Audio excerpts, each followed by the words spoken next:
You've made a very clear statement. I think you're hot. And that person now has that in their head. They can't unhear that for the rest of the day. Yes. Exactly. And I'm hot and you find me hot. That's the important part.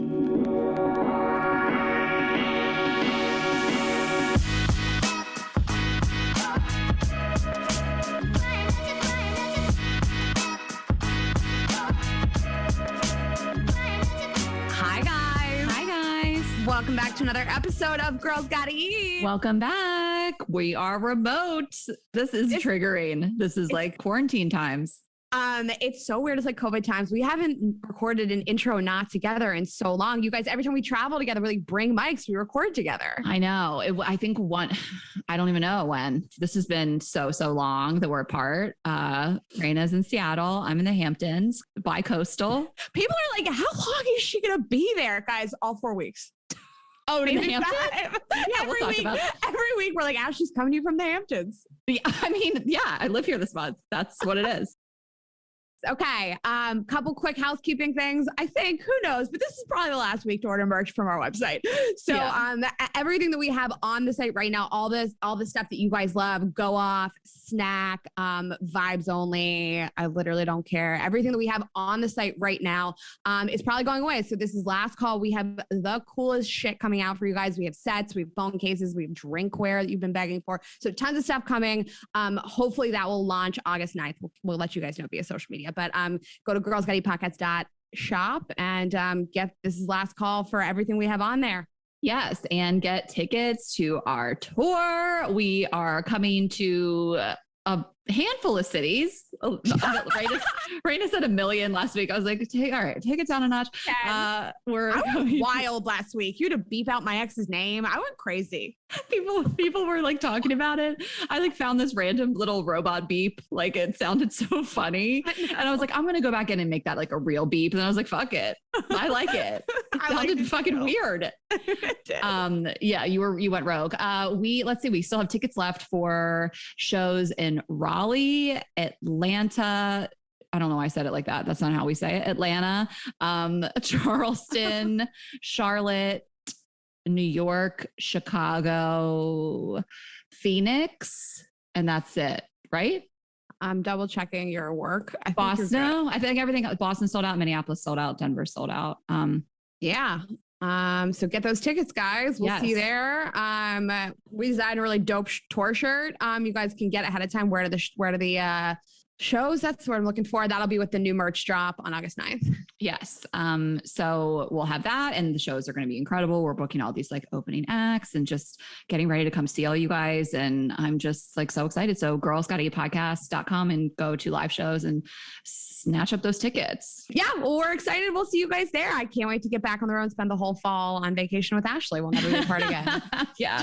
That's why I had to get away for the month in July. No, I mean, people know this. I feel like I've been here all month for the most part, I took a week where we were in Philly for some of that time and in New York, a little bit less than a week. I got back out here as quick as I can, just in this like beautiful house. There's a pool. It's really nice. I've been out here with friends all month and it's just nice. I mean, when you live in a small apartment in Manhattan, it's so fucking hot. It's the hottest month of the year in July. It's just really nice to get out. And I have taken every shower outside. Like I have an outdoor shower off my bedroom. When we were looking for houses, like we had a lot of things we wanted but we knew we might not get it all like within our budget. I mean, you have no budget and you're like, fine, you'll have it all. But we were like, once I saw houses that had outdoor showers, then I'm like, guys, listen, I would really like an outdoor shower. Like one of the guys in the house, Sean, was kind of in charge of finding the house. And I was like, oh wait, it's an option. And so we found this house. It's off of my bedroom. Like it's a dream. I have not showered inside this house one time, not once. One time it was kind of chilly. It was like 60 degrees. It was at night. I was like, I'm out there. Catch me outside. You have never been in the shower. I actually asked you about going in there and you were like, oh, I don't use that. I don't know that shower. The I bathroom. Don't know her. Yeah, the bathroom. So I've just been loving it. I wake up every morning. I have hot coffee by the pool. I mean, in the middle of the summer, like it's just, we've had some amazing meals. We've gone out, had some crazy nights out, obviously had my Hinge date experience. And as of now, I mean, by the time this episode comes out, the month will be over. And I'm sure I'll be missing it like crazy. But right now we're like in the thick of the final week. So we're going to blow it out this weekend. Thick of the final week. Yeah. I have a friend here with me now, Jackie. We're going to go get lobster rolls this weekend. weekend we might do Montauk and just really wrap it up. It was amazing. Wrap that shit up. Yeah. And then we'll figure out Dewey in August. Yeah, we will be in Dewey in August. I'll post more about it closer too, but let you know. We'll let you know. Let you know. Streets. I'm in Seattle, a city that I love. Ashley and I have done a show here before, which we love. We have a huge audience here. I've been running into girls continuously that listen to the podcast. Everybody's always so nice. I love when you guys say hi. We love it. But I came out here with Kane and met his family, just his sister and her husband and kids. And we'll do like another episode about meeting the family, but it's gone great. I was thinking like, do I have any like funny anecdotes? I don't really. Like, they've been really wonderful. They listen to the podcast, so I can't say anything shitty about them. I'm just kidding. They've been great. But I was thinking like, who am I the most nervous to meet? And I think a sister is always the most nerve-wracking because moms have to be nice to you. I mean, they definitely do not. I feel like people just heard that statement. They were like, bitch, no, they don't. The first time they meet you, I feel like they have to be nice. I feel like they don't stop being polite and start getting real until like the third or fourth time they meet you. Yeah. But I was nervous to meet the sister because they're so close. But she was really great and her husband's awesome. And they're the kind of people like I actually want to hang out with. Like I would choose to spend time with them. So I love that. That's been cool. They had kids. They have a couple kids. I was like, what if the kids don't like me? But they were great too. But also, you're a kid. Who cares? I mean, like kids don't like me sometimes, or they just don't like warm up to me and I have some kids that I really have great relationships with, like my cousin's kids, but then other kids, like I'm not trying to get down in there. I'm not trying. They're not trying. Who cares? But when it's your when it's your boyfriend's family, you got to like make an effort, like with the kids, but also like no one's ever going to break up with you because a kid didn't like you. I mean, if it's your partner's kid, but your nephew and niece, can you imagine that? He's like, my nephew doesn't like you. So this is never going to work. I could see somebody being like, my pet or my child doesn't like you. You're bad people. I mean, if Azul didn't like you, something is really wrong. He likes everybody. See? So they were great. We had a lot of fun, ate a bunch, played Cards Against Humanity all night on Saturday. That was fun. I had some bourbon. It was a good time. Love it. I enjoyed it. So we did half the trip at their place. And then it's a 6-night trip. And, you and I have talked about like going home for the holidays and like not being afraid to say like, I want to stay in a hotel. This is too long to be somewhere. 6 nights is a long time to go stay with strangers you've never met. So I booked a hotel for 3 nights and they're not insulted. Kane didn't think it was weird. And we get to go have loud sex somewhere. We did family thing half the time. Yeah. And we're staying at this place. It's called the Motif. If you guys are looking for a cool place to stay in Seattle, MOTIF. Great view. That. Great location. Food's been great. I went to my favorite restaurant last night, the Cheesecake Factory. You guys did not. Oh my God. There's so much good food in Seattle. We got out of a movie late, which I'll recommend later. And we were going to go to this place called Din Tai Fung, which people are like, it's the best Chinese food. I'm like, I live up the street from the best Chinatown in America. But everybody, including our friend Jeremy, who's a food blogger, said, you got to go. We tried to go and they closed at 8. A lot of stuff closes really early on Monday nights. So it was the only thing that was open at like 9:30, 9:45 downtown. But our listeners also submitted really great breakfasts for me. So I've been to some amazing places. I'm going to go to Westward later, where you and I sat in out chairs for 6 hours. You didn't even have sunglasses or sunscreen. I was like, this was just crazy. I forgot that. But yeah, so it's been great. I don't really have that much else to say. I got to go to the Cheesecake Factory. I've gone to some great restaurants. The city's been great. The weather's been great. Meeting his family was really wonderful. So everything is on the up and up. We're good. Just speaking of restaurants, we've had like mostly amazing meals out here. Pretty much all of them. Maybe one was like, and then one was the worst. And I just feel like I don't want to drag a restaurant. It's, any time, unless something goes really badly, but it's a restaurant that's expensive and very pretentious. That's the word, like super pretentious. They have a dress code, like whatever. You could take your guesses. And it's in Sag Harbor. And we went and it is beautiful. The scenery, that's what you're paying for, to like sit on the water, look at the boats. And like, I love a nice meal. Like I'm fine with an expensive meal, but it was just, the prices are obscene for what you get. Like $15 for a handful of French fries that are very clearly frozen. Lobster roll was trash. Like it was shocking. So I was like, I was just talking shit. I could not help myself. Like that gets me riled up, like crazy prices for not good food. Like one of the guy friends on the group, he was like, you should literally start a separate podcast where you just talk shit about things that go wrong at restaurants. You know what I mean? Like, Ashley. I'm not complaining. I'm not ever a Karen. I'm keeping it to myself, but I'm talking some shit. So let me tell you this right now. I'm going to tell you the thing that happened. So we order the ceviche of the day. Okay. we all like ceviche. We didn't really care what was in it. We all like ceviche. We're like, we'll get the ceviche of the day. And they bring us a salmon tartare. Very clearly a salmon tartare. Also salmon tartare's on the menu. So why would there be a ceviche of the day? And also a thing that's not a ceviche. It was even in like the shape of a tartare. It was a salmon tartare. So I'm like, okay, this is fine. Like a salmon tartare is fine. Again, all the food there are totally mediocre, but like we called over a like server and was like, hey, we actually ordered the ceviche. And he was like, that's a ceviche. We're like, oh, he goes, yeah, the ceviche of the day is a salmon tartare. We were like, okay. And we were like, he's not our server. Let's ask our server, you know, and she was really talking to one of the other girls in the group. They were like getting along, talking about where they were from. And we were like, you take care of it. And she was like, hey, you know, we ordered the ceviche of the day and this is very clearly a salmon tartare. She was like, well, that's the ceviche of the day. It's a salmon tartare. Okay, I know. Get out of here. These are both raw fish situations. No, they're not. No, they're not. Ceviche is fish that is cooked in acid. Right. Thank you. So we're like, what is going on? So of course, I'm dying laughing. You know, I live for like restaurant interactions that are funny. That shit's funny.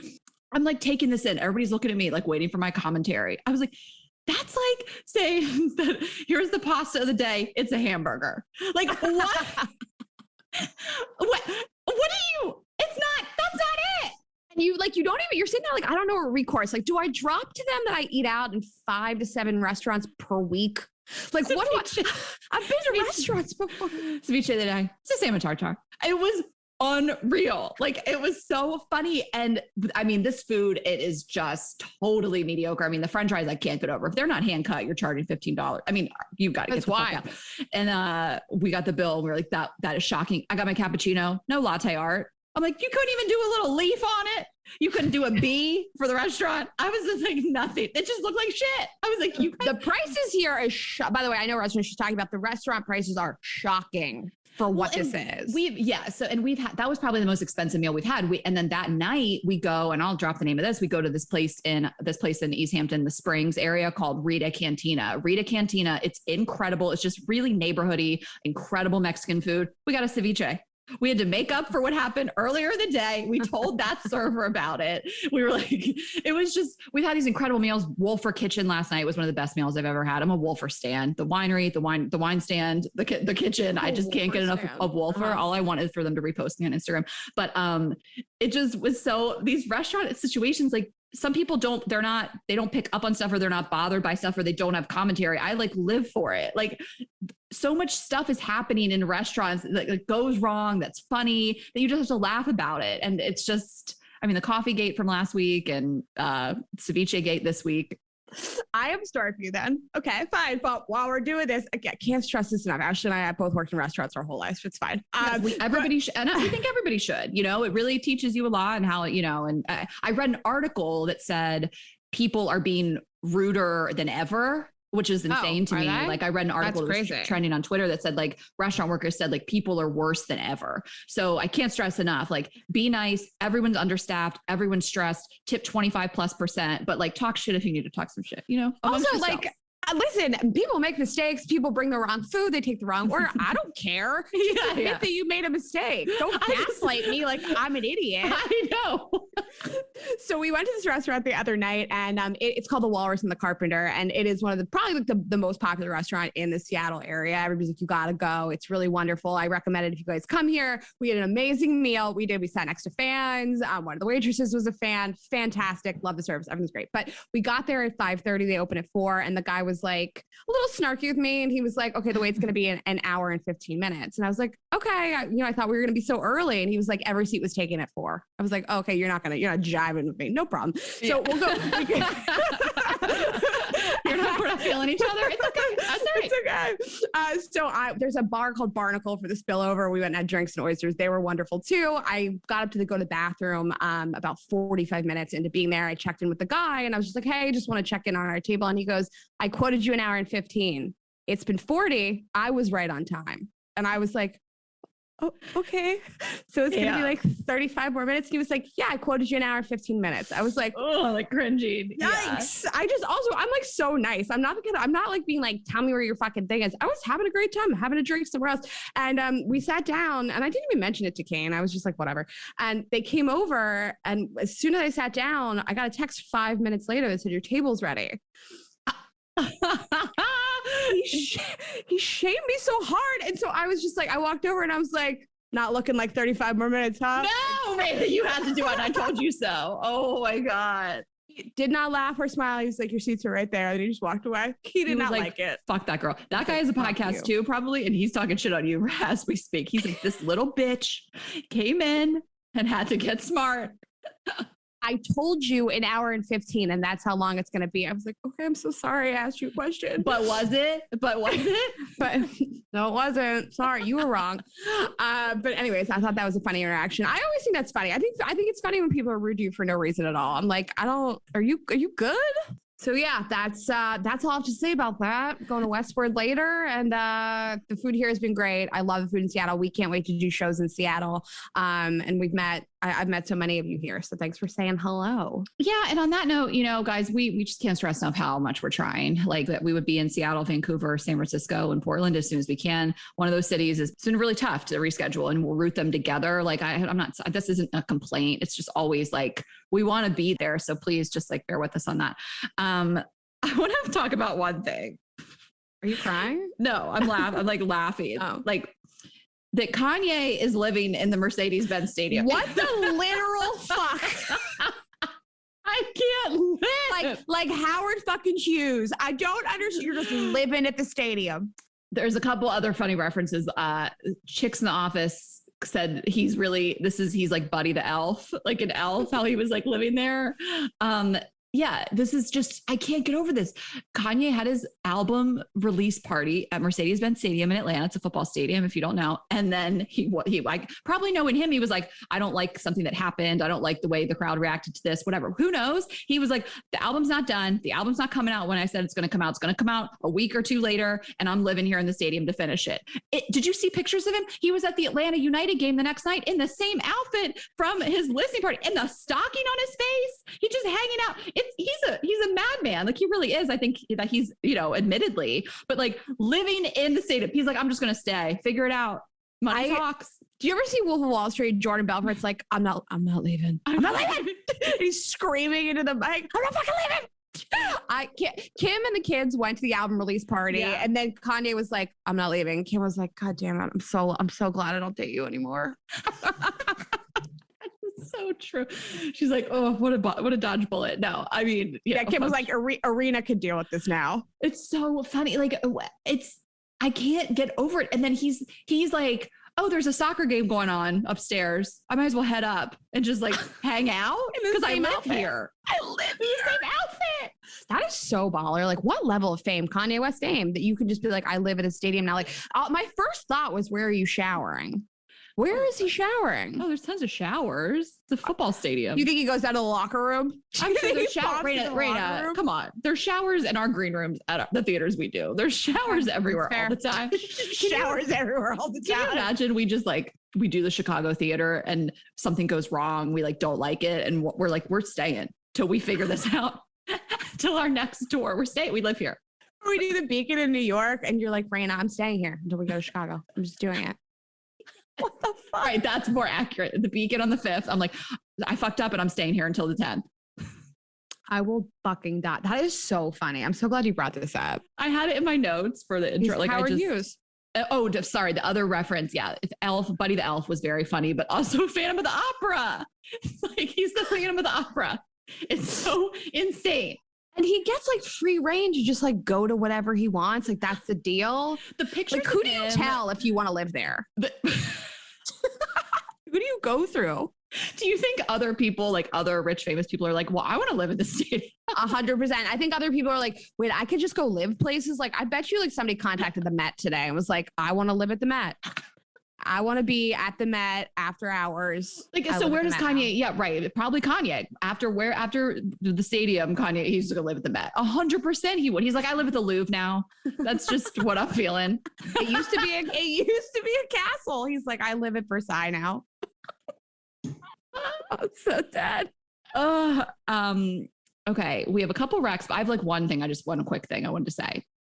I got a message from a girl that was like, we need an update on the window tap guy, which it's like, we did give an update. There was no update. The update was that there was no update. So a couple weeks back with Jared Freed and we had this incredible episode with him. And then he basically I told him I had like a new Instagram crush. I've never met this person. I just thought he was cute on Instagram. Jared told me to like 6 of his photos. I did it. We have the video on our feed. It was a stressful situation for everybody. But anyway, he didn't tap back and he never tapped back. A couple updates if you guys are just dying to know. I mean, I'm not like crushing on this guy any longer. Like it didn't work out. Like Jared said, he's not dancing with you.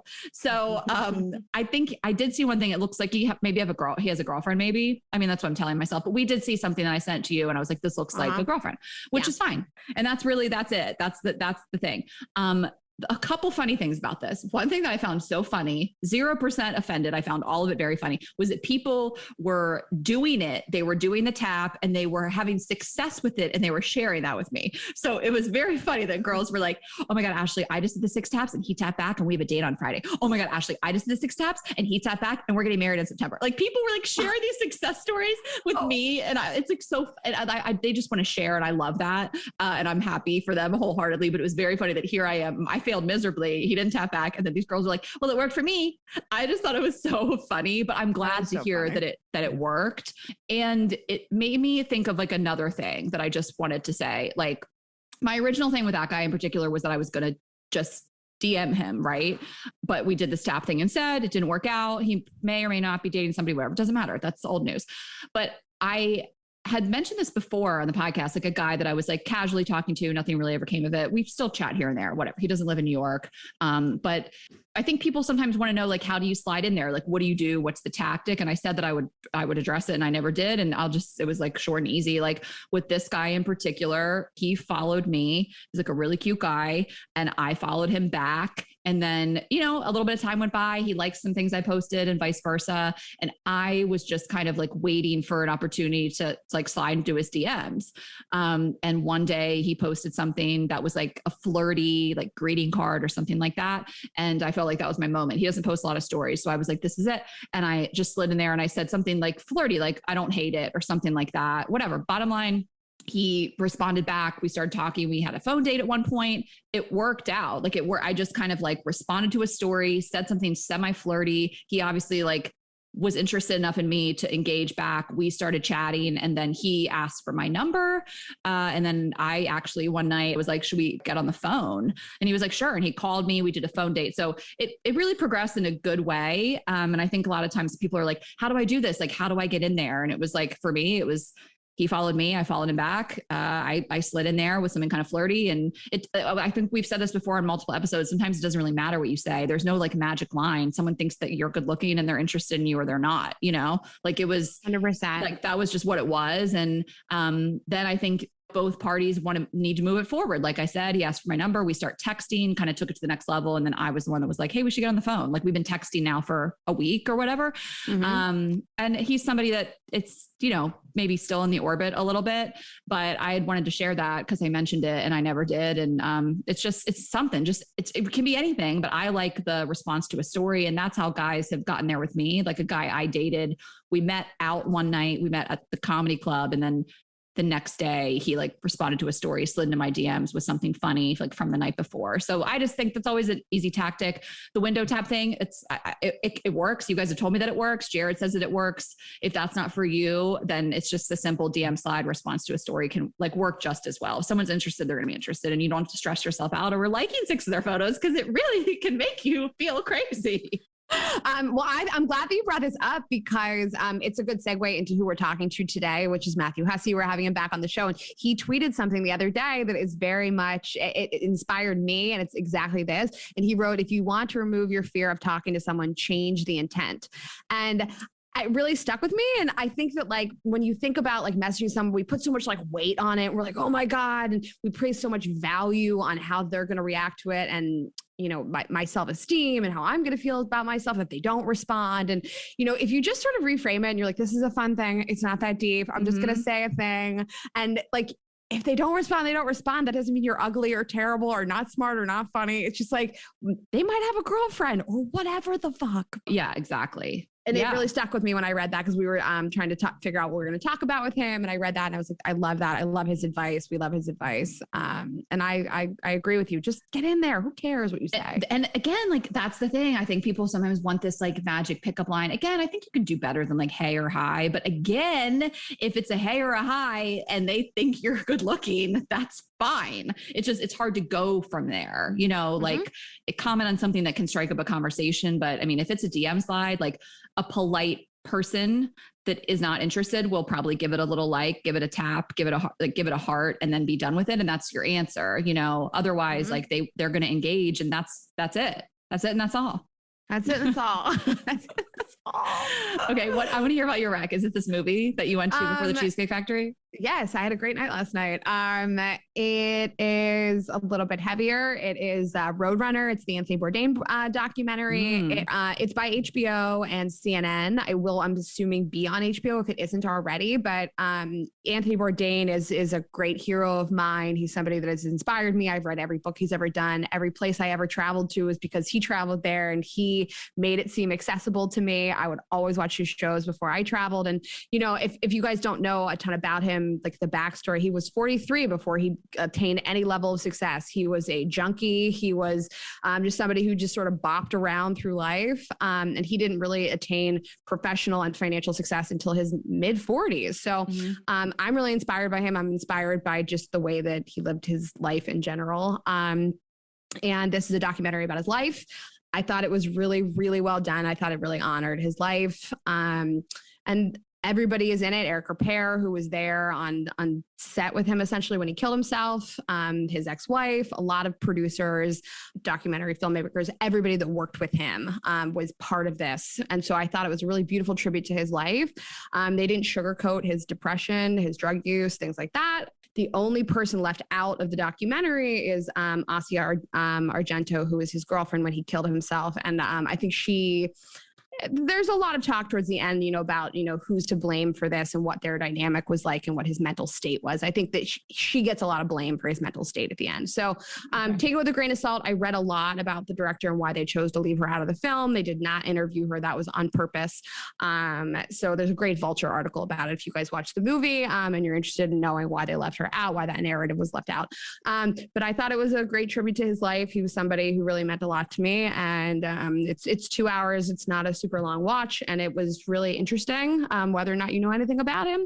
And I think that it's just a good reminder. A lot of people in the end said, I wish I would have checked in on him more. I wish I would have asked about his mental state more. So in general, it's just a good reminder, check in on people, see how they're doing, tell your friends you love them.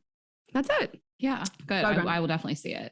Yeah. It's so, I just like, what is going on with movies? Did you think that would be in the theater? Is that something that's like a theater movie? Like, I feel like the whole landscape of movies has changed. Like what goes in the theater, what goes straight to, COVID was part of that too, but I don't hear about people going to the movies except to see Fast and the Furious these days. So I'm glad that you like went and like saw it in the theater. It did not need to be. I saw, I'm newly into Marvel because Kane likes Marvel. I saw Black Widow in the theater. I think that was phenomenal in the theater. I thought Cruella was phenomenal in theaters. This does not need to be in theaters at all. I would very happily watch it at home. Yeah. Like it seems like you'd watch it at home. Like, so I want to just do a quick rec, the movies that made us on Netflix. So they put this out, I think in end of 2019, and they did 4 parts. One was Home Alone, which is my favorite. They did Home Alone, how they made it, all these things you never would have known. And they did Dirty Dancing. And then in that season also, I think it was Ghostbusters and Die Hard, which I didn't care about, but I loved Home Alone as my number 1. And then Dirty Dancing was great too. And they put out another season of this. What? And and it's,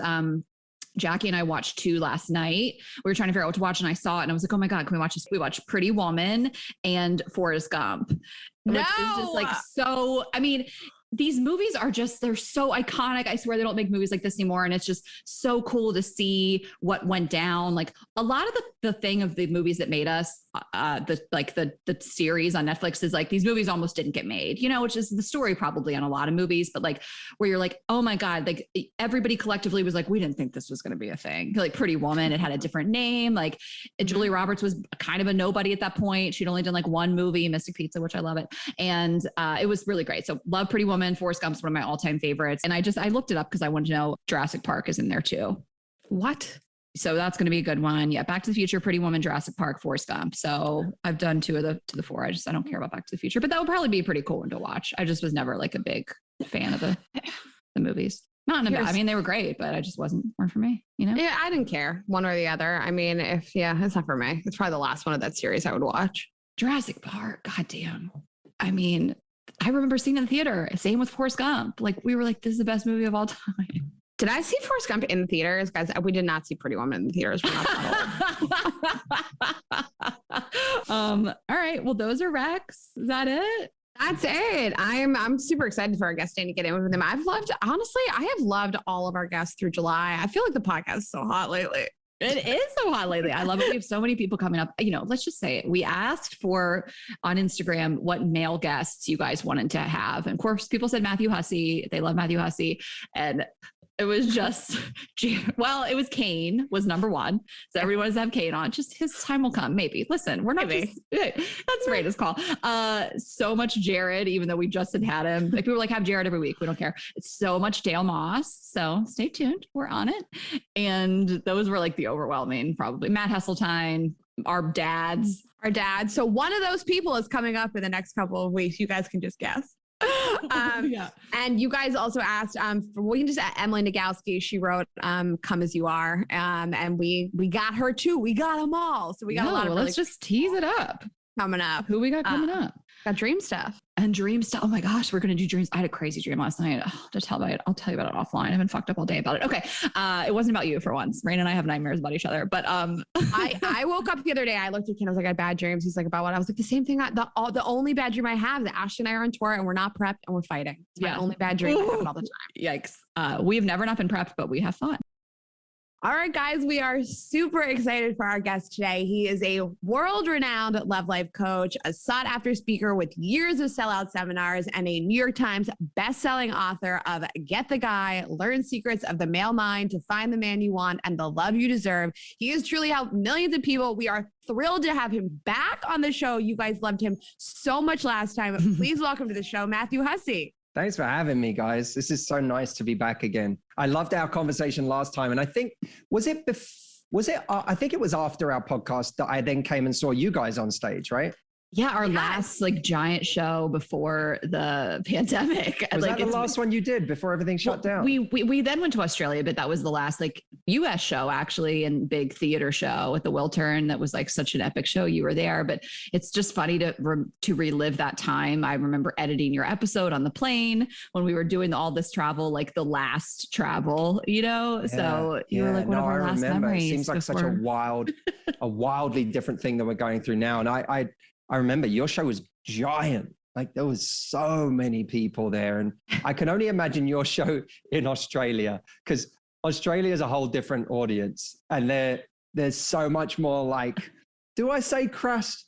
Is it crass? I don't know. They just are like, they're so game. Oh, they're great. Absolutely. Yeah. And we were like, we're international touring artists. And Cove was like, not anymore. Yeah. They're like, no, you're not. You're not going anywhere. We're not even national touring. They were, the humor is the same. So there's really not a lot. I mean, we like integrated some of their like lingo and they loved that, but the humor is the same, but they're wild. Like this one show we did in Sydney, we were like, you guys have to calm down. Like we can't. Yeah, they're like, yeah, for sure. I had the same. I loved it. I mean, we did big shows in Melbourne and Sydney, and they're just so like, it is a rowdy crowd over there. Hell yeah. Well, we haven't had you on the show in a year and a half, so let's catch up for like 1 second. How have you been? You've been like creating content and videos, and we've done Instagram lives with you throughout the year, but you're just pumping out content about love life, relationship, dating during COVID, online dating. So how have you been? It's been, I'm trying to find what the right rhythm is in my life because it's making content is it's tiring, and we put out so much all the time across different platforms. And then I have a private membership where I coach people, and that's much deeper and more immersive. And our retreat that was in person, and we're still going to do that in 2022, but had to stop for this time. And our retreat went virtual, which was a really kind of crazy, weird experience, but it went so well. And we've now done 2 or 3 of them, and they're going beautifully. But I suppose where I'm at is just trying to find balance, trying to figure out if balance exists, but I'm trying to figure out the right rhythm for me in my life, because I've been doing this now since I was 19. I've been doing this. I'm 34 now. And it's just been a long, long time. And, you know, the same way I teach everybody else to find a rhythm that makes them happy and to gravitate towards the things that make them happy, I'm constantly asking that question of myself. What's the right rhythm for me today? And it's hard. Yeah. Change is hard. Yeah. Just to segue into what we're talking about today, you know, a lot of people through the pandemic were like, how do I create chemistry on the internet with a person that I can't ever meet? But now that we can meet with people, we're going to talk to you about chemistry. Can it grow? How do you build it? How do you move a relationship forward? Casual dating, things like that. So I guess we can just dive into some of the topics. Yeah, let's do it. Yeah, I love this. I was watching a video of yours, and it was really specific, like something you almost can say or like on a first date to move it along to the second date, or, you know, second date to move it along to the third date.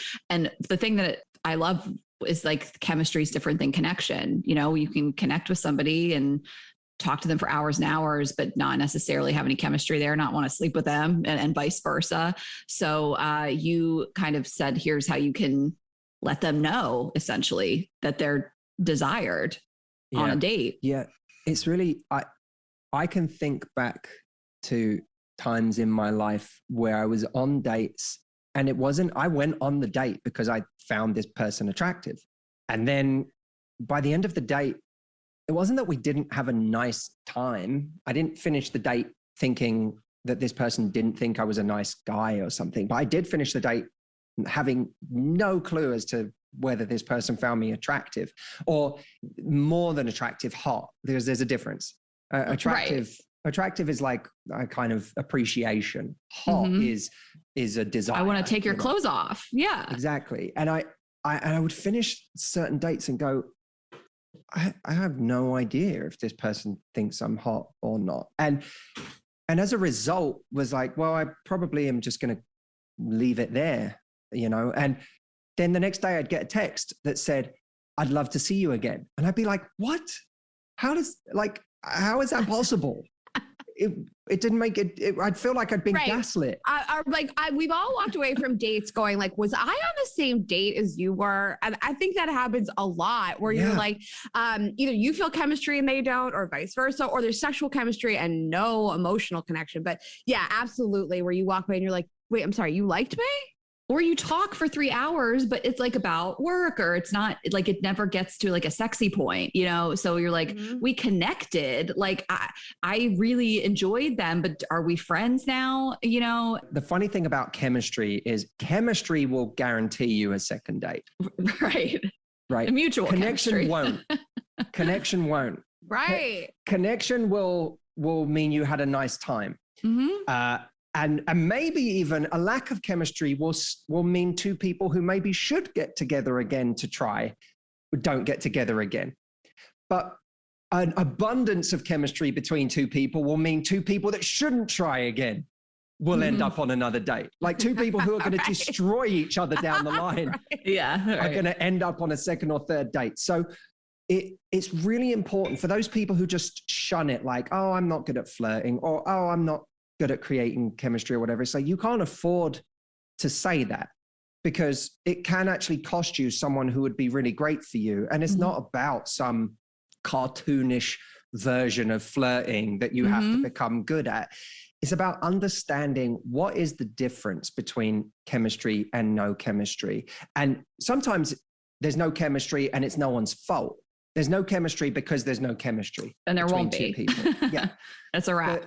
The tragedy is when there could be chemistry and you never get to see it. Absolutely. And that's when nerves or insecurity, self-consciousness, lack of belief in your own sex appeal and attractiveness, that's when those things get the better of you and become a barrier to chemistry.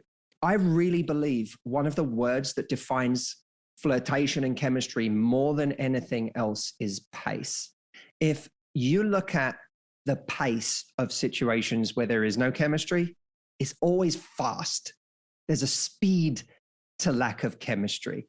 Imagine if we said, okay, one way to create chemistry is to give someone a genuine compliment that makes them feel in some way desired by you.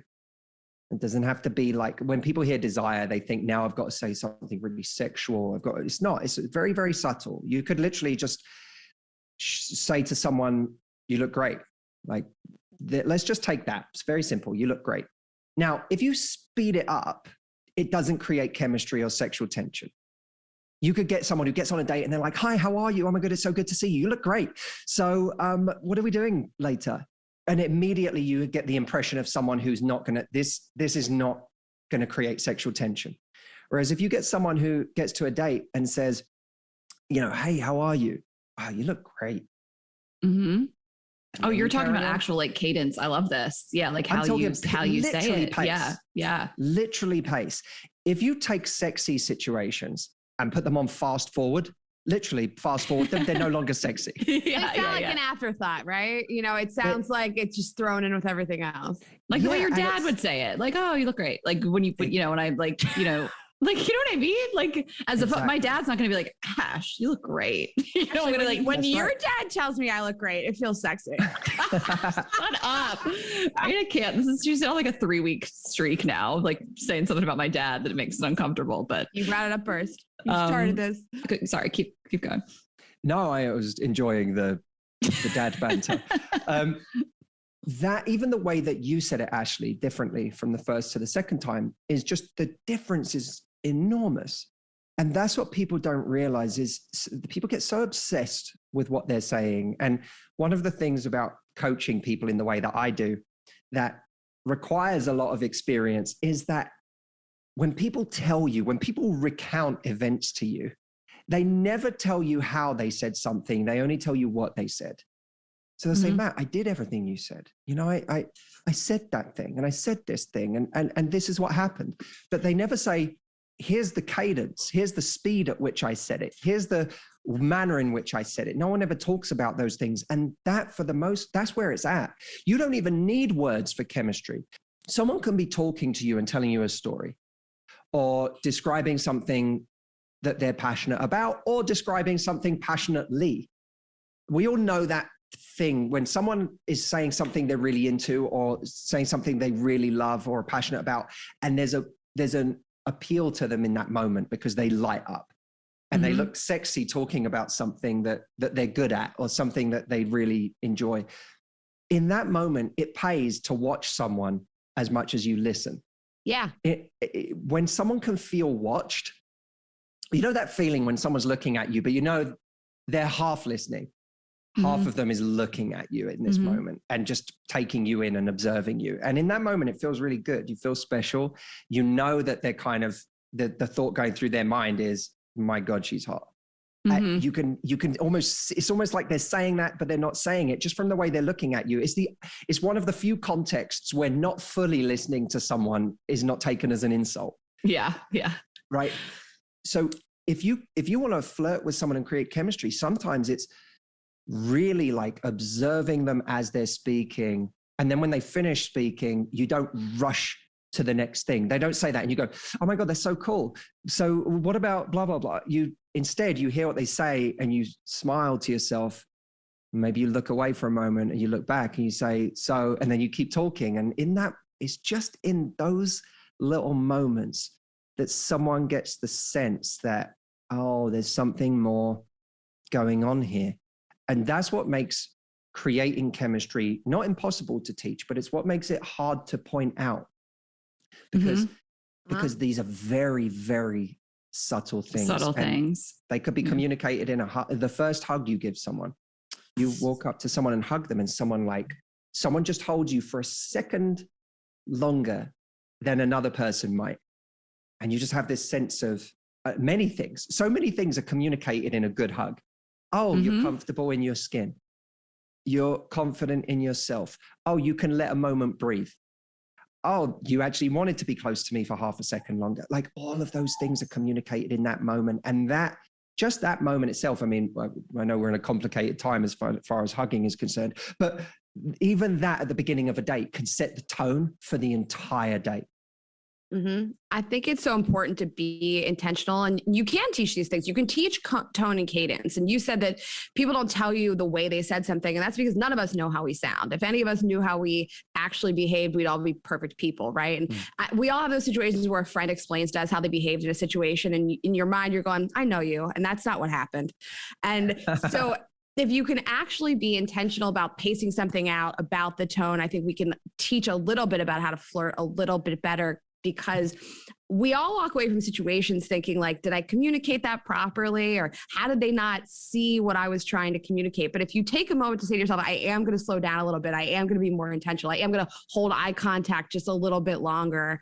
I think we can be more intentional about the flirting and walk away saying to yourself, okay, I took this actual like tangible tactic and practiced it. I'm so fascinated by these things because they're so delicate and nuanced. I'm even as you were talking then, I was imagining like after a date, let's say a date where you had a good time and there was chemistry. Or maybe there was a date where you were leaving and you weren't sure if that person knew you were attracted. If I just imagined two texts in my mind. One that said, hi, Matthew, I had such a nice time. Like that was such a great time. I had so much fun. It was really great seeing you. Or text two, so much fun, period. Yeah, the first one sounds like polite, like it's a job. You had a job interview. Yeah.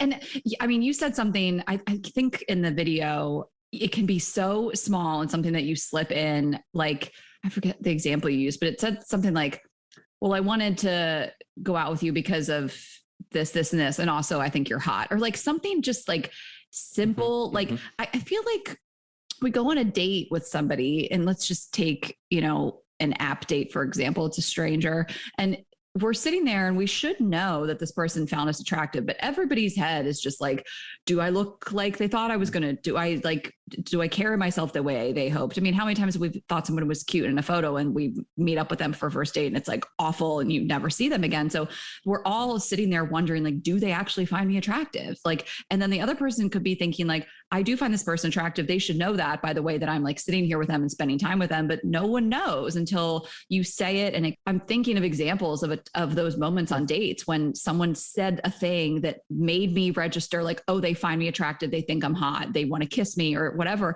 And you light up like on the other side of it, like someone kind of gives you that green light, and then it's like a drug. It's like you just took a hit, then you're more confident. Like once you both realize like, oh, we're attracted to each other, the magic happens.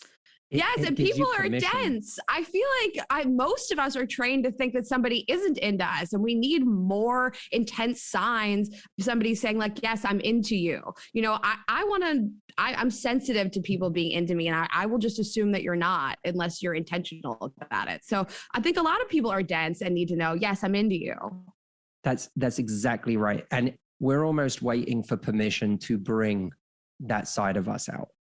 And, Ashley, what you just said about someone making you aware that they're attracted in one way or another, it then becomes a kind of runaway train because you now bring out more of that side of you, and that then is confirmation for them, and then they bring it out more, and suddenly you've got it's a ball rolling downhill.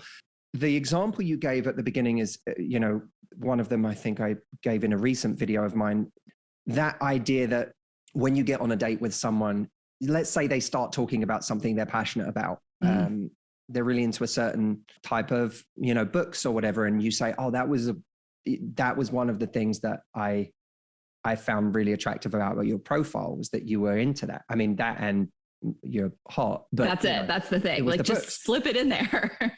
That's a good example of where a throwaway can work well, right? But if you think about it, the rule there, or the principle there, is the earlier you are, the more throwaway you want it to be, right? Because if you've just met someone on a date and within the first 10, 20, 30 minutes, you say something like that, it's kind of nice for it to be throwaway because you're not lingering there, but you've made a very clear statement. I think you're hot. And that person now has that in their head. They can't unhear that for the rest of the date. Yes. Exactly. And I'm hot and you find me hot. That's the important part, because you can go on a date and think you're hot. You can feel that. Like, I'm a hot person. I like myself. I think I'm sexy. I've had plenty of evidence in my life for the fact that I'm sexy, but that doesn't change the fact that you're on a date with a new person now, and you don't know if they find you sexy. So it's the you find me sexy part that is super important. 100%. So let me ask you a question. Because Ashley and I have addressed this. Ashley and I always say, like, Ashley specifically, but I agree that, we don't like people that don't like us. So if you don't communicate it to, if you're not into me, no big deal. Like, we're fine, we'll live. But I think a lot of people's reaction to this is that it's scary to put yourself out there. And it's scary to tell somebody, I like you, I think you're hot, whatever. So what would you say, and we've covered this, but what would you specifically say to somebody that says, like, I'm scared to do that. I don't want to tell somebody they're hot on a date. I think the things we've been talking about are a nice antidote to that feeling, because none of them are actually huge risks. When you at the beginning of a date throw away that compliment, like they start talking about something you thought was cool about them and you go, oh my God, that was actually one of the things I picked up on your profile, was that you were into that, and you're hot, obviously. But that was perfect. One of the things. And by the way, it's even funny. I mean, it's a funny thing to say as well. It's so funny. You're giving something there's not really any risk of rejection at that. If they you would tell your friends you're hot, Matthew, you're hot. Like it's not telling someone they're hot is like no big deal. I would tell that to Raina, you're hot. Like, it's just, let's normalize the ease of the, like, I think 100%. You're hot. And what you're really doing there is just, you're investing and testing. You're investing a little bit, and you're just seeing what you get back as a result. There's no that can come from that. There's just not a same energy in return. So I think of it more like that. The key to that fear of rejection is just to build gradually. You talk about that in that video as well, where you said, like, it's a subtle, soft touch. It's not like I can't wait to get out of here and fuck you. It's implied. I think you're hot. You don't have to go in so hard. Well, and touch in general. Like, if a guy touches my leg on a date, like if we're kind of sitting on a bar or we're like facing each other and like there's a leg touch, like, an arm touch, leg touch feels a little different. If it's kind of like below the waist, like I'm like, oh, you'd like me, like you're into this, like there's something about touch. And if I find myself like playfully like swatting a guy, I'm like, I like him, I think there's a lot with things like that. And can we talk about this? Kind of is in the same area of like moving things along, let's like develop this chemistry, show somebody that you're attracted to them, interested in them. You did a great video that I love. It was very specific, which we love, specific actionable advice. And it was like 6 texts to send to if it starts to feel stale, because I think we communicate so heavily with text messaging and not everybody has the tools or even knows what they're doing. So you just had some really great advice and like, here's how to get more out of people. Well, okay. Firstly, people have to remember that there's nothing wrong with making the first move in any situation. What we have to be wary of is making all the moves. Mm-hmm. If we find that we're the one making the first move over and over and over again, then something is wrong. It's why rhythm is important to pay attention to. It's not obsessing over the date's over. Should I be the first one to text or should they? And it's not, we've not spoken for a couple of days. Should I reach out or should they? We obsess too much over that. And the problem is we then get into a battle of who can care less, who can be more indifferent. That doesn't progress relationships. Reciprocity is a valuable tool. And that's the same as if I walk past someone in the street, they may want to be friendly, but be too afraid to be friendly because who am I? And what if they were their friendly selves and they got rejected? Now, if I smile as I walk past that person, and I see this on the street all the time, it's like a game I play with myself because I'm like, I wonder what happens if I smile at this person. Man, woman, young, old, whatever. What happens if I smile? And it's really interesting because there'll be people who like, it's almost like they realize, oh, I'm safe. Like this is a nice person, or this person's not going to, if I smile at them, they're not going to think I'm weird. Or it's like walking down the street and just saying good morning to someone, and someone like wakes up out of their coma and is happy. They're like, oh, good morning. So that's reciprocity. Give the energy you want to receive. But in a romantic context, you don't want to be doing that over and over again, because romance isn't charity, right? So if you, for example, today said, okay, you know what, this morning, I'd love to text this person. It feels organic to me to text this person and be like, you know, hey, good morning. How are you today? How are you feeling today? Or have a great day today. That's fine. There's nothing wrong with that. But tomorrow morning, don't do the same thing. Let them, like, see if they do it. See if they send you a message. It's not, that's has nothing to do with, oh, so it's a game, it's tit for tat. No, it's not like that. It's about putting your energy where you're getting energy back. It's all a game of energy. It's where is my energy rewarded and where is my energy taken for granted? And so I won't know that if I'm always the one giving energy. And there's a lot of people who say to me, Matt, but I every time I text him, he texts me back, like he does want to do stuff or whatever. And I'm like, yeah, but what happens if you don't? Yeah. Like that doesn't tell me everything I need to know. What happens if you don't, if you're not the one to move, what does he do? And so there's that to begin with. That's a key piece of advice for people. Don't be afraid to give energy, but you've got to wait and see if you get energy back before giving energy again. The second thing is, one of the big mistakes people make between date 1 and date 2, date 3 and date 4 and so on is we get into these stale communication patterns where texting becomes just texting. Texting, the reason texting has such a toxic connotation for people is because they're like, oh God, why do we have to, Matt, you're giving texting advice? I don't want to text. And I always find that funny because if I removed texting from my life, it would actually be a bit weird. Like every time I want to say something to someone, I have to pick up the phone and call them and interrupt their day. That's not even convenient. We're not talking to those people. People, every listening to this wants a text. So we'll just focus on them. But I do think that what people have to do is understand that there are many different ways to text within texting. So if you send a voice note to someone, that's immediately going to jolt them out of their rhythm with you. It's going to surprise them because most people don't send voice notes. We need to be better, but I feel like overall, like we want to be encouraging voice notes. Keep going. I don't want to cut you off, but we love this because it adds a layer of connection. And it can add a layer of chemistry too, by the way. You know, you wake up, you've got your kind of half sleepy voice going on. You send someone a little voice note saying, I haven't got out of bed yet. I was just thinking, you're doing great. Now you're building chemistry by voice and someone hearing your voice. Now you're appealing to different senses. And that's what you've got to start thinking about between dates. If you want to progress things, start appealing to different senses, not just being words on a page, be a voice that comes out of their phone, be a short video that someone says, you know, hey, I'm like walking down the street. Hey, I'm about to go to this place. You could be on your way somewhere. You don't have to be like sitting at home doing nothing, thinking of you. It can be like, I'm on my way to a meeting. I had 30 seconds. I just wanted to say hi and see how you're doing, especially if you feel like you're looking pretty that day. You feel good.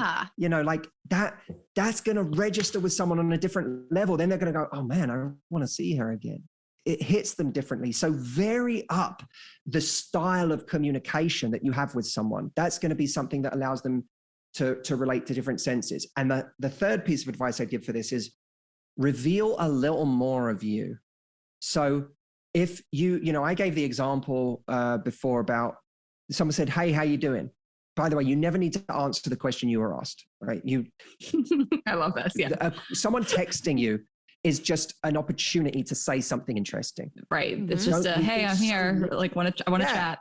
Exactly. I wanted to have a moment with you right now. That's all that they're saying, really. I love that. So all you need to do is think, well, what's something that could add to the connection or the chemistry in this moment?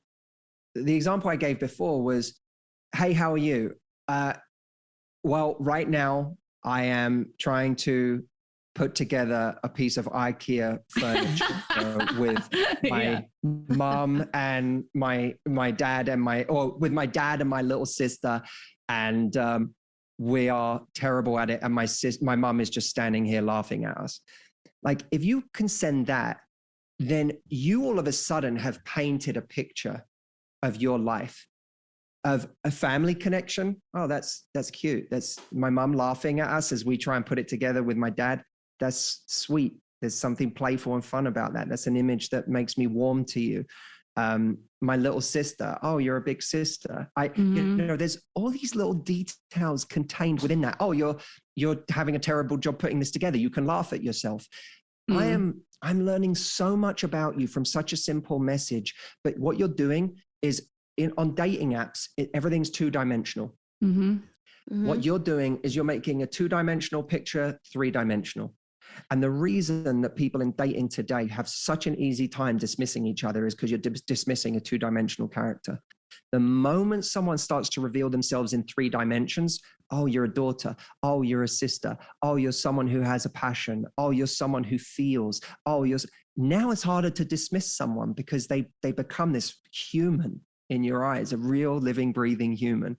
I think this is so important. And as someone who's like on the dating apps and as dating, it's like, sometimes it just takes a little bit of effort, because if you've been on the apps and you're fatigued and someone says, hey, how's your week going? Like, I have to actually think to myself, don't respond going well. How about yours? You know what I mean? Because that's the easy way. It takes me 2 seconds. I don't have to think. I don't have to use my brain, but like, then we're nowhere. We've gotten nowhere. How's your week? Good. How's your week? Good. Like, I have to take a beat and I have to be like, Ashley, it's annoying to be on these apps with these strangers, but like, if you want to get anywhere, you have to say something better, like I have to say, I just did this thing, and give them something to respond back to. Like, sometimes it's natural. Sometimes I think on the spot, like what I'm going to say, but sometimes you just do want to say the most basic, doing well. How about you? And it actually takes some thought and some intention and effort to do the thing back, So I just want to validate people that are like, okay, but like, whatever, I've been basic and boring this whole time. Okay, well, just, you can change tomorrow. Like, do you have a dog? You just say, oh, I was out on a walk with my dog. Like,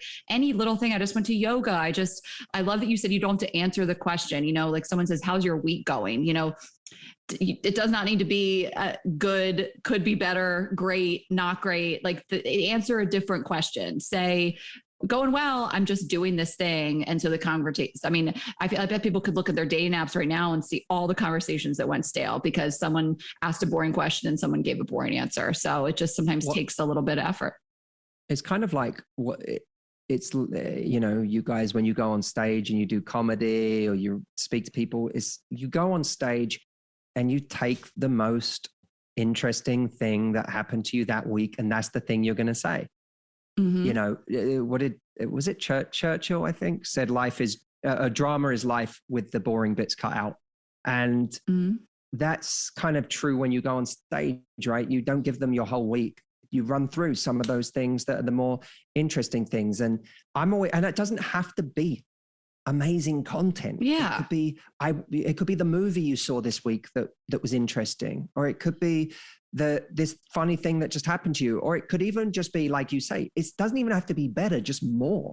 Just give a little more than the average person does. I was on a date. I remember a moment when I had like a feeling of, when someone tells you something and all of a sudden you have a feeling of warmth where you go, oh, I just got closer to this person. They became endearing to me in a way that they hadn't 5 seconds before this. When I was talking about what you're up to the next few weeks, and she said, oh, I'm going down to Florida to see my dad. And she said, we fix up old cars together. Like, this kind of, me and my dad have always had this father-daughter relationship where like it's our thing that we go and we'll fix up an old car. And it was so endearing. Just the idea of her having a great relationship with her dad and them doing this thing together that they enjoyed. And it just said so much. And it was an immediate moment where I went, oh, I feel closer to you. I feel more attracted to you in this moment. And those are the details. Attraction is those details that we give. But most of us, we're so jaded by dating and by the burnout of it all that we stop realizing that we're telling stories. This is what we're doing. Dating is storytelling. We're telling the story of our life, of who we are. of what we love, of what we believe, of what we don't love, of what we hate. And we're trying to learn their story too. It's not just a means to an end. It's learning whether we have stories that we each want to be a part of. And you can't find that out. You can't learn if someone's in love with your story unless you tell your story. Mm-hmm. And you can't learn if you're in love with their story unless you learn their story and get them to tell it, which is why it's so absurd to see someone on an app and see that they check certain boxes. And then the moment they match with you, you go, guys, I think this could be the one. Yeah. What have you heard about their story? Nothing. Well, I always say I get like fatigued on dating apps because it feels like shopping for humans. And the thing that makes you stop and pause about a person on a dating app and say, I think this is the one, are the details. And, has this person written something I can respond to? And are there details about their life outside of just like the surface level stuff? I'm always more likely to stop and pause and respond to that. And it's the same thing with dating. Anytime you can breadcrumb in some information about your life, either if to say, like, if somebody mentions that they like art and you take a picture of street art and send it to them, it's intentional. I listened to you. I heard this hobby that you have. Sending an article is always great, I think, for a text message. Now you're talking about something. You can discuss how you feel about things. And I think that, like you said, we write people off all the time because of those like meaningless interactions of, hey, how are you? Because you don't know anything about that person. They become just a person in your phone that's easy to write off. But anytime you can breadcrumb in a little bit of information, I saw this comedy show that I liked. Do you like this comedian? And right there, you're talking about comedy. What kind of humor do you have? What do you like to watch on TV? Any kind of pop culture stuff and activities. Great. So you can just have a window into somebody. And I loved the example you gave about the family and the car. So right away, her family means something to her, and hobbies, and she's into cars, and so much about somebody. And I think we're afraid to give people information about ourselves because that makes us vulnerable. But being vulnerable is what makes somebody like you and feel like they know you. And firstly, everything you just said is such great advice, Raina. That the sending a picture and all of that is perfect because it does show you listened, and it does show you. It also shows a generous nature. That I thought of you in this moment and I wanted to send you something, and it was for you, not for me. And when you're more vulnerable like that, it also gives someone a chance to see what I call your unique pairings. Unique pairings are when two or more attractive qualities that you don't normally see together exist in the same person. And that, there are stereotypical examples. It's like if you found someone who was very polite and charming or like an actual gentleman, but then you get them in bed and all of a sudden a different them comes out and it's like, oh, this is hot. Because I thought, I was afraid you were going to be this guy in bed. Like, I love that you're this guy with my family, but I was actually afraid you were going to be that guy when we got to bed. And it turns out, oh my God, you're a freak. This is amazing. Like this is a unique pairing. And that's what that's what tends to make people irreplaceable to us. Normally, when we have a hard time getting over an ex, one of the things that makes it hard is if we've come to believe that they have unique pairings we're not going to find again. Oh my God. I love this so much. Like, I love guys with like motorcycles, I don't know, or like tattoos, whatever. And I dated a guy once who was just, it's like, I didn't see it coming, like from what I knew about him before. Like I had no idea. I would have never guessed it. And like that came out on the first date and I was like, what? Like we're going to date, like I never would have expected that based on what he did and the type of person that I thought he was. So it was just like a surprise. I always say that, I think people, especially, I think all of us, we're like dynamic people with these great careers and lives. Like when someone actually genuinely surprises you in a good way, it is so sexy. It's different. And we all have those things about, like we all have the unexpected thing about ourselves. And we should cultivate those unexpected things if we don't have them, because they are things that when people learn more about us, they're like, you want that moment of catching someone off guard. I was boxing, like the other day I've been boxing for 15 years and there's a new like Olympic boxer here in LA who I started, he's like a northerner from England. And I was boxing with him and it was really funny because he got in his sort of northern accent, which I am terrible at, but he was like, you give all this advice to all these women and everyone would think you're that sensitive bloke and whatever. And then you come in here and you're a fucking hard nut. Yes. And he goes, I didn't, he goes, people must not know that about you. And I was like, that's an interesting, that's like, oh, that's a unique pairing, because that's a very different aspect of me than most people know. But we all have them, but whether we show them or not is a different story.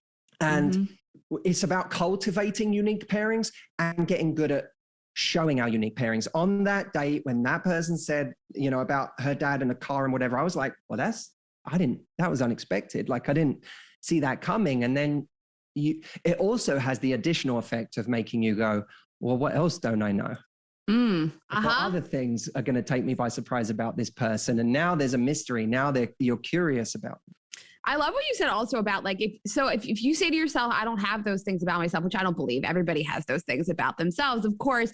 And, I guess we should sit around and for a moment think about what those things are about you. But if you don't have those things, if you feel like, well, I don't have those things, then go create them. And I love that. That's the notion of like, all right, well, if you feel like I could be a little more fun and interesting, go do something fun and interesting. And that's for you, but it makes you a better partner in the future. And so it has like both effects, and both ends of that are a great thing. And you get to do something really wonderful for yourself that also makes you really attractive to another person. So how great is that? And, it can be that I agree with you, Raina, that everyone has them, but not everyone has them activated. So when you go and do a new skill, like there are plenty of women who hasn't got a sexual part of them, but there are many people who have not activated that in a long time or ever. And all of a sudden go and do a dance class, and it's like it energizes and activates a part of them that hasn't been brought to the surface in a while. And all of a sudden people go, why is this making me feel so much more confident? Well, it's because it's suddenly brought this whole other part of you out that makes you a more three-dimensional person. And now you have these unique pairings. So there's this concept of neuroplasticity, that we have the ability to literally change our brains based on what we spend time doing, how much we read, or there's the part of the brain responsible for, I think it's spatial awareness and mapping of areas in our minds is bigger in London cab drivers, because famously the London taxi drivers have to do an exam called the knowledge, which means they have to learn every street in London by heart. It's something that New York taxi drivers don't have, which is why you're always having conversations about where the hell you're going with New York taxi drivers. But in London, you say, I want to go to this street, and it'll be some tiny little back street on the other side of London, and they've had to memorize it so they know it. It literally, that part of the brain, I forget what it is, I wish I knew, it's either the hippocampus or the amygdala, is bigger in those taxi drivers. So what's fascinating to me about that is you can actually apply that same plasticity to our personalities, our identities. I like to think of identity plasticity as something that can be manipulated. Who I am today and who I've been my whole life is really just looking in the rear view mirror of what I've done so far. I once asked my mum, I said, how do you know who you are? And my mum said, my mum always has this perfect way of saying things really simply. She said, well, I guess I know who I am by what I've done and what I'm comfortable with. I said, that's exactly right. But that speaks nothing of who you can be or what you could be into or what you could like. And the moment we take on a new skill, the moment we do something new, the moment we try something new, we are literally expanding our own definition of who we are.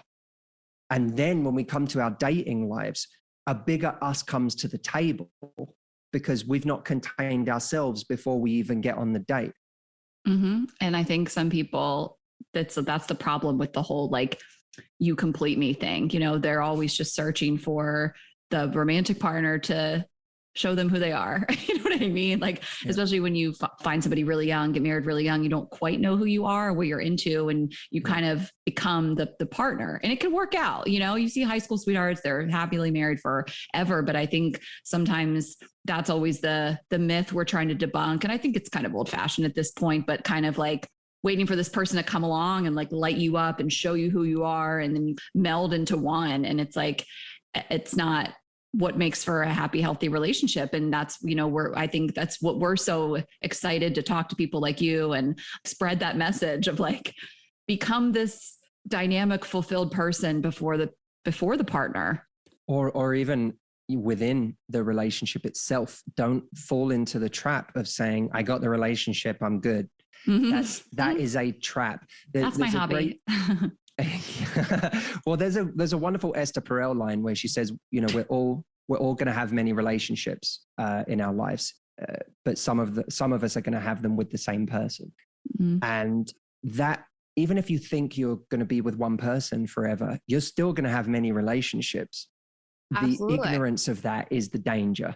When you're trying to stay the same or you're trying to keep them the same, the relationship is always evolving to another relationship. I think a lot of people are afraid to like not find the love of their life in their early 20s, or people feel like they're 27, 28. Like, what's wrong with me? I haven't found him yet. I'm scared to date in my 30s. Dating in your 30s is amazing. You are a more fully formed person. You have those interests and hobbies. I'm not saying a 22-year-old couldn't, but to the people that are worried they haven't found their person in their 20s, you know, the more you can become a fully formed person, the better partner you are, the more dynamic you are. That's great to be a little bit older and date, because you bring so much to a relationship. You're not what Ashley said, which is searching for this person to complete you. You are more complete. And then you can bring all these great things to a relationship. And also that the insecurity that we have when someone's single in their 30s or 40s or whenever, it usually comes from the comparison. And the comparison is a false one, because the people that you're comparing yourself to, you don't know whether they're still going to be in that relationship in 5 years or 10 years. We say that all the time. You're looking at, there's the world of us not in a relationship, and there's the world of them who have found what I'm looking for. Well, most of them didn't find what you're looking for. They're not going to be in that relationship at some point. They're going to realize they didn't find what they were looking for. So that all those people you say, but they found their person. Maybe they didn't. For now. Also, what are you seeing? You're seeing their Instagram. You know what I mean? Like Rain and I say that all the time, but like, whose relationship are you really envious of? Nobody, you know? So that the Instagram is the fucking worst, because it literally, the couples that are shown on Instagram are like, I can't, like, this is a whole area where I lose my mind, because you guys and me, we're in the wonderful position of actually knowing a lot of those people. Like, we're not, they're not some abstract concept on Instagram that's, you know, we can actually call that, you can call those people, invite them onto your show. And then after the show or before the show, you get them offline and talking, and they're like, yeah, we're breaking up. And you're like, I know, like, I'm trying to think, but that happened recently where it was oh God, I don't even want to. Or we did break up. Like, broken up for a couple months. Yesterday. Love of my life. What would I have? But that's how you see it coming when they get to, when it's too over the top. Oh no. Yeah. When it really gets post heavy. Yeah. I think that's so damaging for people to see, because I literally, there's so many people I've known who are posting the most beautiful messages to each other, and they are some of the most toxic relationships I've ever experienced. Absolutely. And it is so dangerous, that the brainwashing that is happening to us now about the kind of experience other people are having. Some of it's real, and I hope it's real. But Ashley and I know very well that, and we were talking to somebody recently, that we didn't really even know he had broken up with his girlfriend, and it had been a disaster for 6 months. So you guys, it's not a hot take. Like, social media is not real. The most real things are the things you're not seeing in people's lives, for better or worse. The most real pain you're not seeing, and the most real joy you're not seeing. Because the most real joy isn't what you're posting about. It's not you're not going, oh my God, wait, let me just pause the best moment of my life to take a picture. Yes, because you're in the moment. Correct. And you're not, and the most painful moment of your life, you're not saying, let me just post about this right now. Well, some people do, and that's weird too. Okay. Well, there's a kind of theater to that a lot of the time. But I'm not a big person that's going to get on Instagram and be like, I need to show you guys the dark side of this relationship. Like when I posted that I was so in love with my partner, we were, and that's how we felt in that moment. Right. I like people to know that, like, it is a highlight reel, because I'm not someone that's going to get on my Instagram story and cry. And I'm not going to be like, me and Brad are really struggling, and I want to be real with you guys. Like, I'm not going to do it. So you are going to see a hot picture of me and Brad. It's not going to be 3 paragraphs. I want to be real with you guys. Which, no shade. I think we all just need to know innately that a lot of it is what we see on the outside is not what's going on the inside. So it's just like, it's not that we need to tell these people to do it differently or do it better. Yeah, I think lying is wrong, but I think we need to know internally that that's not real. And 100% agree. I don't think it's about shaming anyone else for what they're doing. I just think it is about us having a reality check. Yes. One of the reasons people have problems in dating, a huge part of it is just unrealistic expectations, entitlement. What people believe they're entitled to, what they think they're supposed to have, what they think people are supposed to look like. And that makes people incredibly unhappy, and it makes them incredibly hard to please. Well, I love that you said that. We discussed this in depth with Esther Farrell a couple weeks ago. Oh, the nice. expectations. So you had Esther on. We had her on. We finally got her.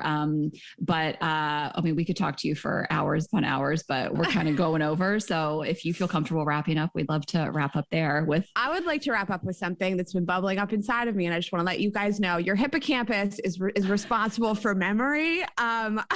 So is it the amygdala? The amygdala? Your amygdala. So I read a lot about like drinking, what alcohol does to the brain. So your hippocampus is on both sides of your brain. It controls your memory. Your amygdala is what gets affected first when you're drinking. That's why we're uninhibited, because it controls threat and fear and risk and your assessment of it. So I just, I don't want the audience to be disappointed that I didn't know this. I knew it. I just was waiting for a break in the conversation. That was 3 hours ago we said that. Yeah. But Raina, can you still tell which part does the neuroplasticity? I do know. I don't want to listen, we don't have time. No, you've got, we can't, if we got into all of your knowledge of the brain, we'd be here all day. We can't. I'm like, do you really know what you were? Okay. I just love, by the way, that probably speaks highly of this conversation, that's the first break in the conversation you've had. I know. We could talk forever. I had so many things I wanted to say about what you send people. We're just about to do this again. So, well, I'd love to, I love being on here with you guys, and I'd love to come on again. And for anyone, there's a cool thing we've been doing the last, we've done 2 rounds of this now, and it's been super popular. We've had thousands of people do this. There's a free process that I've got people going through called the 30-day confidence challenge. And basically over 30 days, I give people 5 specific challenges that they have to do that are designed specifically to target the parts of our confidence that if we change those, it gives us real measurable shifts in how confident we feel in ourselves. But it's practical. So much confidence advice is so vague. This is just a practical blueprint. So it's a 30-day challenge for anyone who wants to join me. They can go to mhchallenge.com, and it's completely free. It's just a tool that I'm giving people to walk through for 30 days with me. I really love that you said that, because people ask a lot, like, how do I get more confident? So here you go. Here's 1 month to confidence, or more confidence, or whatever your goals are. And then you want to plug everything else. I mean, your Instagram at just that. I mean, go for it. I always want to give people something of value. That's I think in terms of having a free tool that people can use from me, that mhchallenge.com is the one that I think is the best one for people to go and explore. But people can come follow me on Instagram and Facebook, and I release new YouTube videos every week if they subscribe to my YouTube videos. We have a podcast we're putting a lot more effort into now called the Love Life Podcast, and that's now every week I do new shows. So yeah, come find me in whatever place you like best, because I'm killing myself posting everywhere.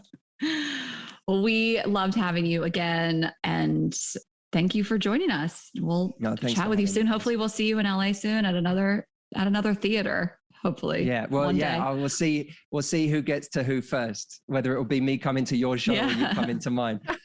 Well, we can't wait. Thank you so much. Thank you. Thanks, guys. And you guys, of course, know where to find us, girlsgotapodcast.com. Get tickets to our live shows in the cities where tickets are still available. We can't wait to see you all. Get the last call on merch, and of course, sign up for our newsletter where you can get info first about tour dates and everything else. And follow us on Instagram, Girls Got Eat Podcast. I am Ash Hess on Instagram. Raina is Raina.Greenberg, girls_got eat on Twitter, and youtube.com/girlsgotta eat. And we'll see you next week. Thanks, guys. Have a good week. Bye.